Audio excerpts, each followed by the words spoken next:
good evening, and pull your chair up close to the fire, because tonight on Campfire Stories, I've got a real one for you, or real enough. This one they still tell down on the Nova Scotia coast, and unlike most of mine, the bones of it are true. It's the story of a burning ship that will not stop sailing. They call her the Young Teazer. A burning ship that won't stop sailing. So it's a boat that can't take a hint. Laugh now.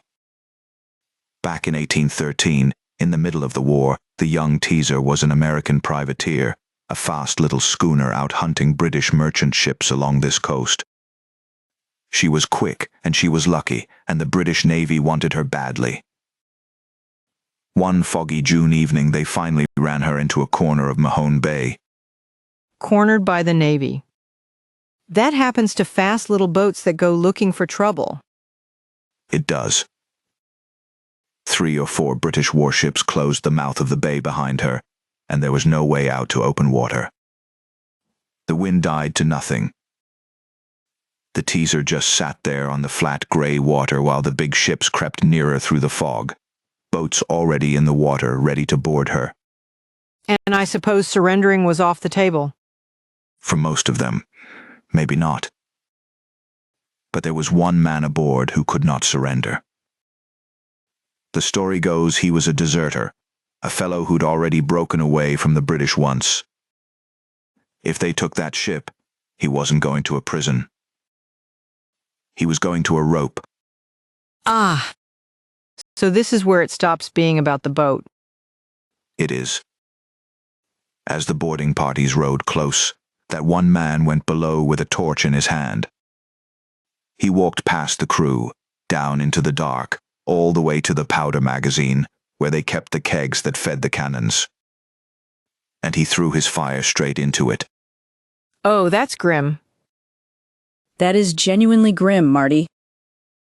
The blast lit up the whole of Mahone Bay. People on shore, miles off, said the night went white, and then a sound rolled over the hills like the sky had cracked open.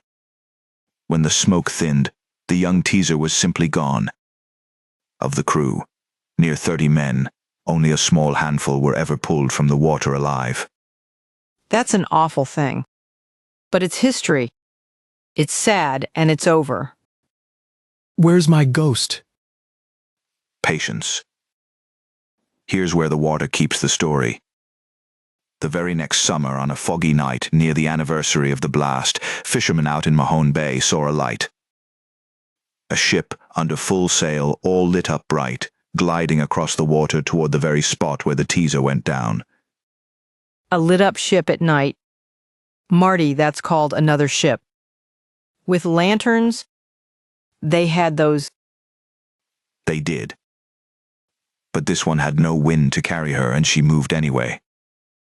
And as she reached that spot, she went up in flames, bow to stern, burning on the water without a sound. Then a flash, and nothing. Empty bay. They named it the Teazer Light. And let me guess, it's been showing up ever since. Fog does strange things to a lantern, Marty, and people love a story near an anniversary. 200 years and counting, and the folks who see it aren't fools. Sober people, church people, fishermen who've got no reason to lie, and they all describe the same thing, the same burning ship, the same silent flash. I told you at the start, on Campfire Stories, the tale is fiction, mostly. The ship was real, the blast was real. What sails the bay on the foggy nights? Well, that part I'll leave to you. Good, because I'll take the boring answer every time. There is no burning ghost ship. There's a lighthouse, and there's a good tale that grows in the retelling.